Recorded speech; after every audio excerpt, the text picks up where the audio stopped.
Assalamualaikum warahmatullahi wabarakatuh. Pertama-tama marilah kita panjatkan puji syukur atas kehadirat Allah Subhanahu wa taala. Alhamdulillah.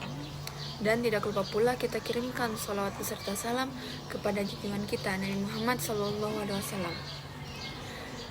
Pada kesempatan ini, saya ingin mengajak kita semua untuk merenungkan pentingnya beriman kepada Nabi dan Rasul sebagai fondasi utama keimanan dalam Islam. Jadi saya akan memaparkan poster ini secara ringkas mengenai arti, hikmah, dan penerapan iman tersebut dalam kehidupan kita dan lain sebagainya.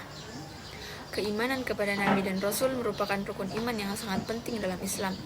Ini bukan sekedar percaya akan keberadaan mereka, tetapi juga meliputi penerimaan penuh terhadap pesan yang mereka sampaikan dan pengalaman ajaran-ajaran tersebut dalam kehidupan sehari-hari. Kepercayaan ini bukan hanya bersifat intelektual, tapi juga harus diwujudkan dalam tindakan dan perilaku. Adapun dalilnya di surah Al-Baqarah ayat 285.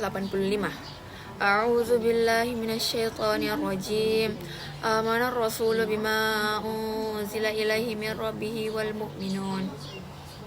Kullun amana billahi wa malaikatihi wa kutubihi wa rusulihi la nufarriqu baina ahadim min rusulihi wa qalu sami'na wa ata'na ghufranaka rabbana wa ilaikal masir. Yang artinya, Rasul beriman pada apa yang diturunkan kepadanya dari Tuhannya. Demikian pula orang-orang mukmin masing-masing beriman kepada Allah, malaikat-malaikatnya, kitab-kitabnya, dan rasul-rasulnya. Mereka berkata, kami tidak membeda-bedakan seorang pun dari rasul-rasulnya. Mereka juga berkata, kami dengar dan kami taat. Ampunilah kami, wahai Tuhan kami, hanya kepadamu tempat kami kembali. Daftar 25 nama Nabi dan Rasul yang tercantum dalam poster tersebut bukan sekedar daftar nama saja.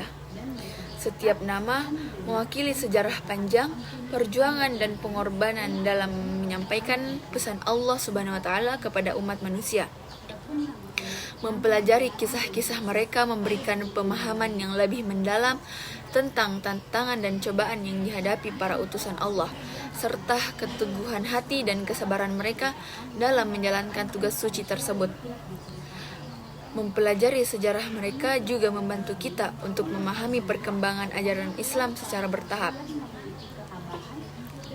Sifat-sifat baik Nabi dan Rasul atau sifat wajibnya ada: sidik, selalu berkata benar; tablik, menjelaskan ajaran Allah dengan jelas; amanah, bisa diandalkan dan selalu menjaga kepercayaan; fathanah, pandai dan bijak dalam menyelesaikan masalah.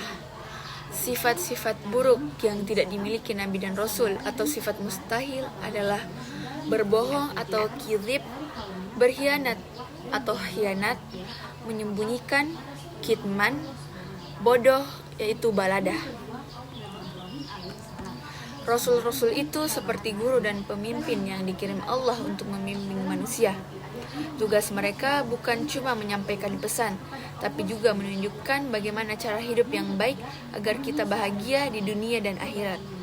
Berikut tugas-tugasnya, yaitu mereka menyampaikan apa yang Allah perintahkan dan larang. Bayangkan seperti membaca buku panduan hidup dari Allah. Mereka mengajarkan bagaimana beribadah, bersikap baik kepada orang lain, dan menjalani hidup sesuai ajaran Allah. Mereka juga menunjukkan dengan perbuatan bagaimana hidup sesuai ajaran Allah. Mereka mengingatkan jika ada yang melakukan kesalahan dan mengajak untuk berbuat baik.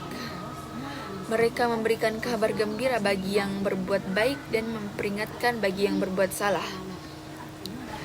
Selanjutnya, gelar ulul azmi, yaitu keteguhan yang melebihi batas biasa.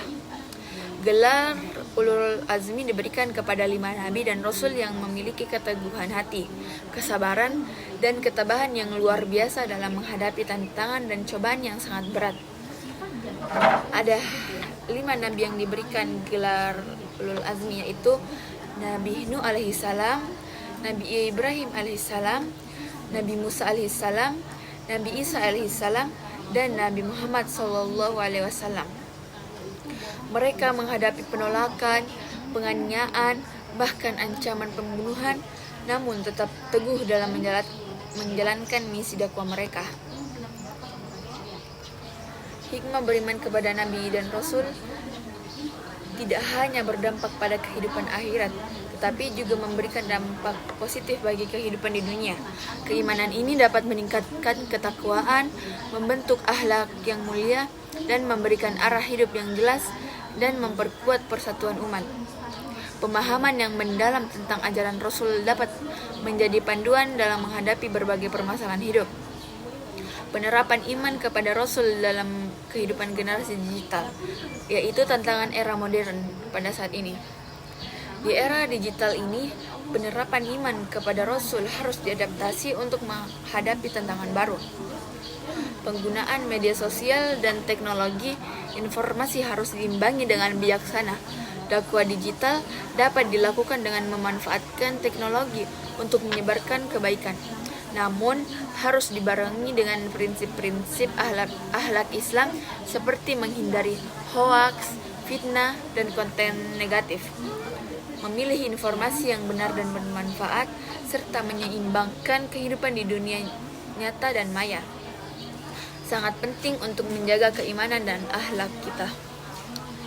Dan sebagai penutup, saya akan menyimpulkan dari apa yang saya presentasikan. Jadi, keimanan kepada Nabi dan Rasul merupakan pondasi utama dalam ajaran Islam. Mempelajari kisah dan ajaran mereka memberikan pedoman hidup yang baik dalam kehidupan pribadi maupun sosial, termasuk di era digital saat ini. Dengan memahami dan mengamalkan ajaran mereka, kita dapat meraih kebahagiaan di dunia dan akhirat. Mungkin cukup sekian yang dapat saya sampaikan. Semoga memberikan manfaat bagi kita semua. Cukup sekian dari saya. Wabillahi taufiq wal hidayah. Wassalamualaikum warahmatullahi wabarakatuh.